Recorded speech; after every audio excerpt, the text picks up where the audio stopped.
I am the owner and founder of JC IT Tech Solutions. We're an IT consulting company that provides services to small and larger corporations over the years, over 25 years of experience, and really loving, enjoying what we do now, and implementing different solutions when it comes to infrastructure, cloud solutions, and now providing or offering AI solutions for companies to help connect, alleviate, and see how we can you know get to know each other better, uh, work in a partnership, and see if you need something that we can offer for you to make it better. Like I said, this is a friendly call. It's not a sales call. I'm not selling you anything, but I do want to talk about what about your business. What are you doing, and whatever you would like to share. And then eventually we're gonna have a review or a summary of the whole conversation. I'm gonna send it over to you. And this video, eventually I'm gonna post it in my YouTube channel, so a lot of more people are gonna be able to see it and get to know about you, your business, and your whole company. What do you think? Sounds good. Yeah. Sounds good. So let's start with you, Raja. Tell me about you. So it's going to be a part of the recording, or this is the initial conversations you want to have before This is we part of the start the topic? recording as well. Yes. Okay. So, all right, let's get started then. Yeah. So tell me about your background, your company. What do you do? What is the company all about? I have the web page open, and I have an idea of what you guys do, but I like to share that for my audience. My name is Raja. I am the CEO of Wise Medical Billing. I'm the co-founder and the CEO of Wise Medical Billing. We provide revenue cycle management services to private practice owners covering multiple states and multiple specialties across United States. So that's exactly what we do. Before starting off with my medical billing services career and this venture, I was part of a Fortune 500 organization where I was able to really hone my skills, understand the corporate ethics, the way uh, processes and systems are built, and I'm just trying to implement those corporate learnings in my own business, and that essentially help practice owners to grow their practices at their side. Excellent, excellent. So it's a very useful system that you have because it's medical billing. We all have to deal with that. We all have medical bills in one point of our life. It's excellent. So, and you are the CEO and founder. So how big is your company? It's been almost 3 years. Yeah, it's been almost 3.5 years we are in the business. Pretty much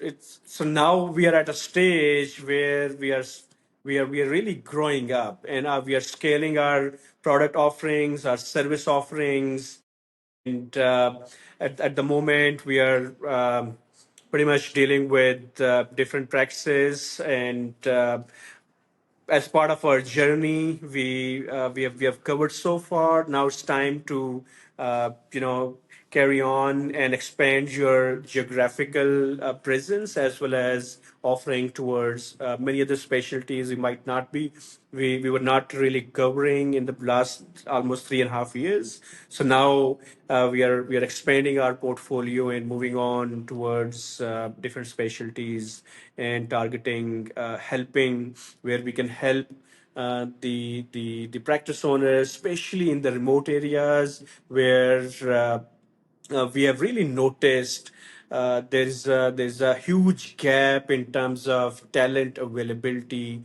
on premises, on sites. That's where we comes into the picture and help practice owners with the resource shortage, in fact, the skilled resource shortage, and we help them bridge this gap. Okay. Do you guys work directly with doctors or hospitals or both? So at the moment, we are working with the private practices. There are very few assignments that we also do for hospitals as well, but primarily private practices. That's our core where we are really focused on.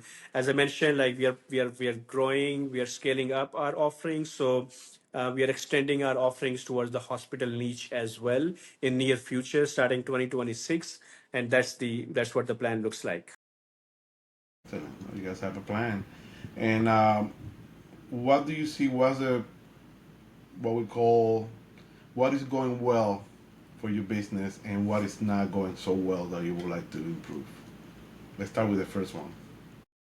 Absolutely. So first of all, I'll talk about what is really going well for us in today's era, where technology is one of the most important tool that you can leverage to really grow your business. So that's where we comes into the picture. Considering my background and today's requirement, we are making our processes more robust, automated, and by adding AI flavor to it, we are pretty much aligning our service offering in a way where we can utilize the best technologies and make life easier, just not for ourselves, for our clients as well. So this is really a game changing factor for us. And things that didn't work, that we were maybe struggling. Every business struggle with the different things. So primarily, I believe where we need to give me a moment. I'll just take that shot there.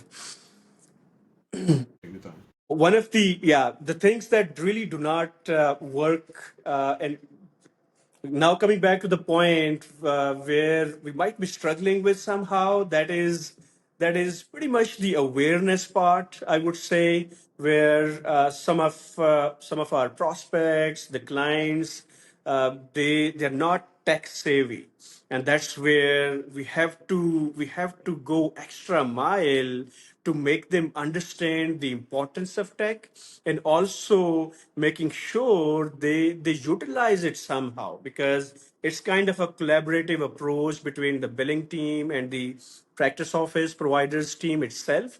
So that's where we kind of sometimes do struggle, and we try to coach our clients, help them understand the importance, as well as getting their hands on the technology side as well.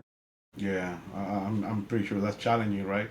How you No doubt. guys are handling that aspect when let's say you a small doctor office, you guys are providing your service, right, as a billing company, and they're not technology savvy, right? How you guys handle that situation? Generally, this is a very good question, Juan. And generally, once we get on a call with the small practice owners, the solo providers, this is the one man who is seeing the patients, who is taking care of their clients, their patients. At the same time, they have to deal with the administrative work, the insurance related work, the payment collections things and all. And especially the small providers, they do not have enough resources and budgets, so they can have teams in place who can do and take care of such work on behalf of them. So they focus more on the patient care, less on the administrative work. So that's where we come into the picture. We simply take on their end-to-end revenue cycle work, starting from patient scheduling, your front desk operations, to medical coding, where provider simply share the notes and we do the rest of the paperwork, coding related work. Then it comes to submission of the medical claims. Then the further processes where there has to be a follow-ups with the payers and the patients to make sure reimbursements are getting in a timely manner. So that's because we have the right teams in place and where we can really bridge such gaps.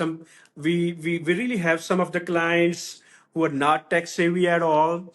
They still believe in paperwork, and as per compliance, you have to be digitally aligned. So that's where we comes into the picture. We take their paperwork, align them. Align them with the digital tools and making sure they're fully compliant at the same time. So, on behalf of the doctors, on behalf of the practice owners, that's where we take the headache. And our approach is very strategic in nature. I would say the way we operate with our clients is pretty much is just as an extension of their in-house team. We remain part of their strategies. We remain part of their day-to-day meetings, making sure we are actively communicating with each other and there's no gap left between both the teams. It's just not as an outsourced traditional billing teams, but it's more kind of strategic approach. The way we kind of operate with them, help them, and pretty much get onto a page where both the teams are running hand in hand towards one common success, one common goal for the practice owners. Yeah, I see that. Well, I can understand that it definitely could be challenging for you guys. I give you that example because I understand like a small, doctor office, mom and pop shop, like they say, they they kind of get scared with technology and they don't realize that technology is there for them to help them actually. And that's your job is to show that how simple possible could be. So what when it comes to the metrics that you guys are want to focus for concentrate for the future, what are those for your company that you guys they say that this we're gonna take this approach, they're gonna take us from point A to point Z sooner or later, but this is the approach that we're gonna take. What are those? Tracking of the KPIs is I believe it is the top. It has to be the topmost priority for any business owner, for any practice owner. Unfortunately, majority of the cases, especially the small and medium-sized practices, they do not track their KPIs. When I mean what I mean by tracking the KPIs, that essentially means, first of all, you should be absolutely clear what needs to be tracked. You need to track your denial rates. You need to track your collection rate, what percentage of you're collecting from the payers and the patients. What is the percentage of claims acceptance rate? What number of claims, what percentage of the claims are getting accepted and paid by the payers itself? What is your first pass resolution rate? So these are some of the high level KPIs. Another important KPI is your days in account receivable. In how many days your claim remain in account receivable. So these, number one, all of these KPIs are highly important. And number two, the most important is being a practice owner, being a business owner, you should understand what does that really mean and how to calculate it. If and you should also measure the KPIs against the industry benchmark. Just as gives you an example, if your collection rate is 95% or above, that means you're doing a good job.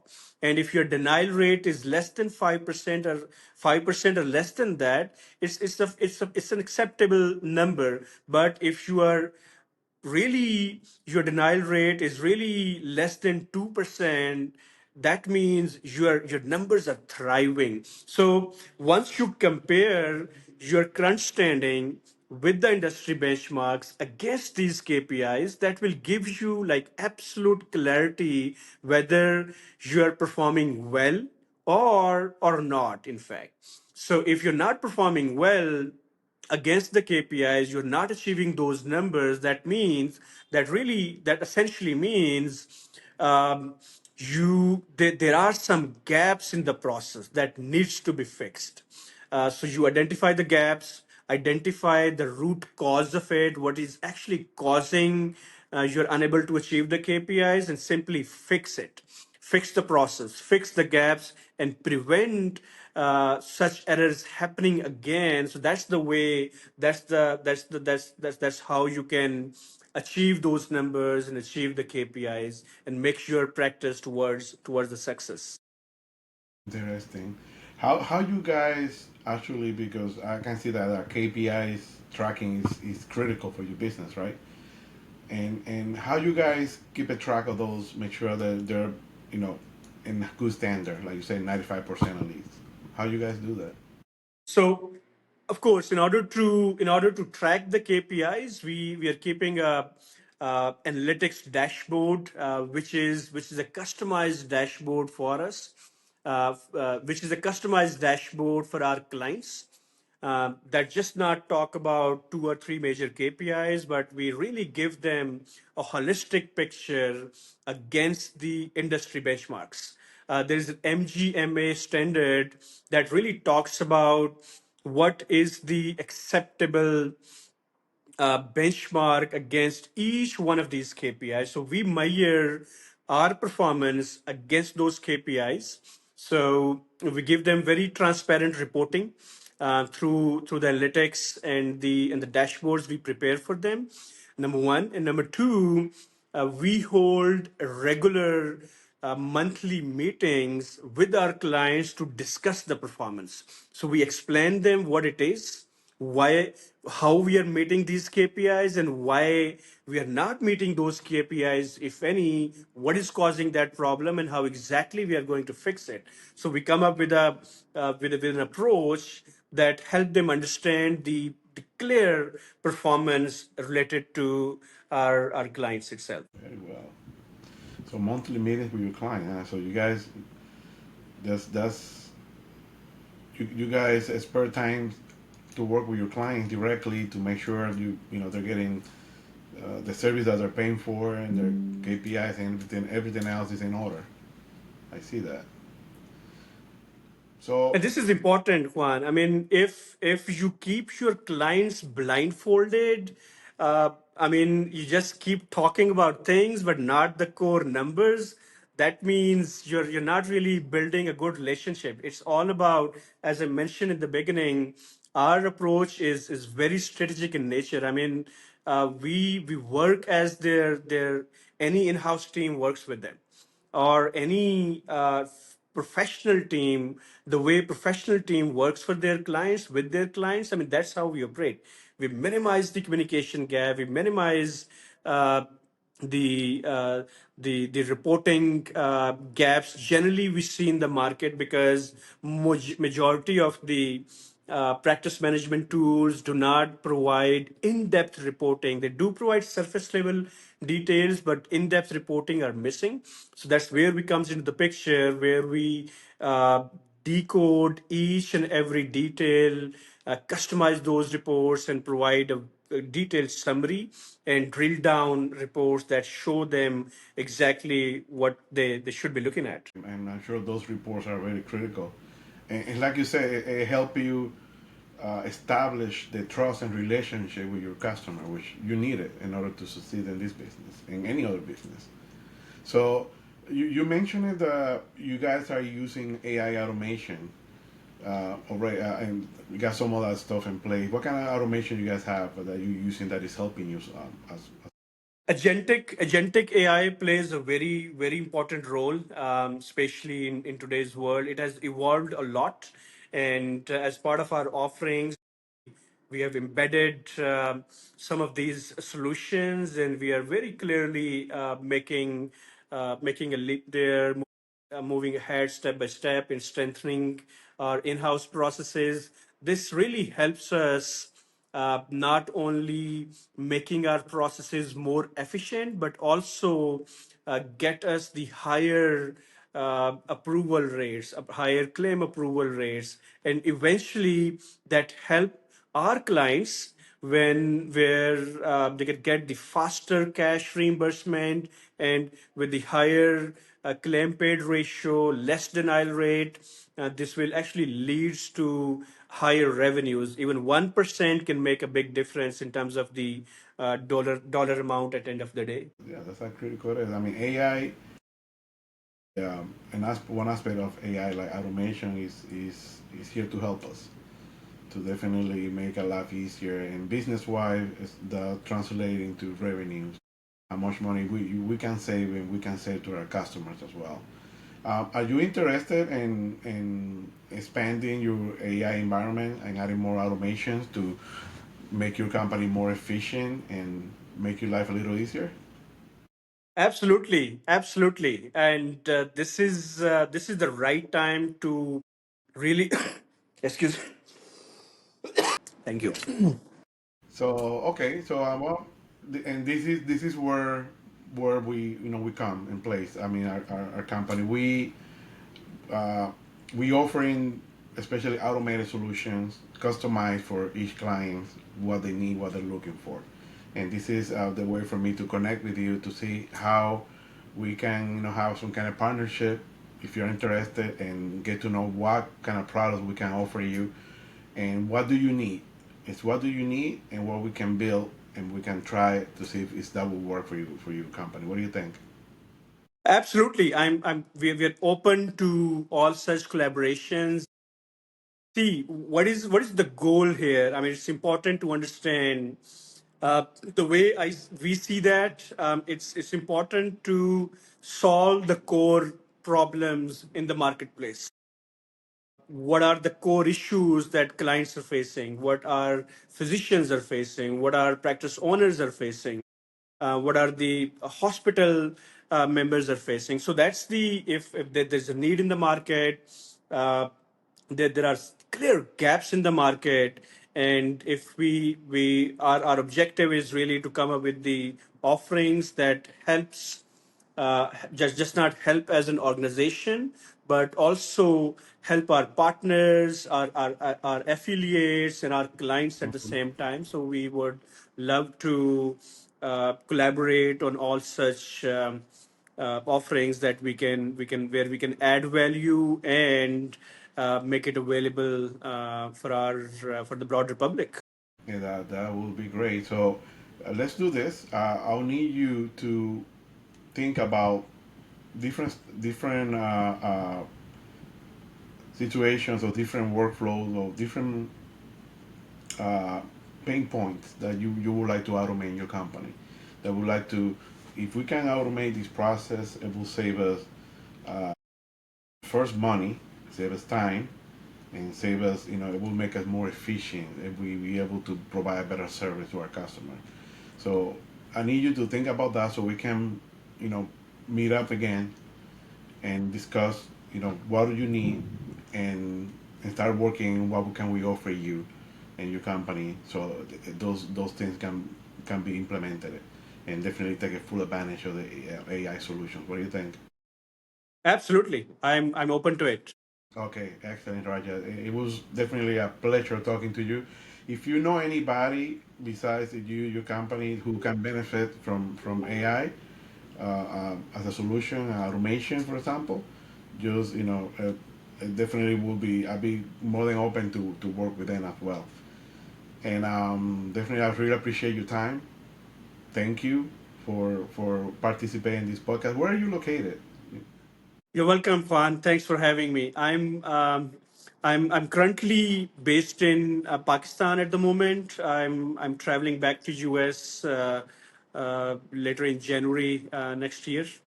So Okay. generally, I do travel back and forth. Okay, I'm in Florida. Nice, I'm still in excellent, Florida. Yeah, so definitely a excellent. pleasure. I'm gonna send you a transcript, and I'm actually gonna send you my calendar so we can book again. I'm gonna follow up with you. So probably next week we can meet again. What do you think? Yeah, next week is a little tight. It's generally the month end. Lots of things are in the play. Even maybe later first week would be a better Okay, time. I'll send you my calendar with my ability, available time, so you can feel free to book, and then we can meet up again.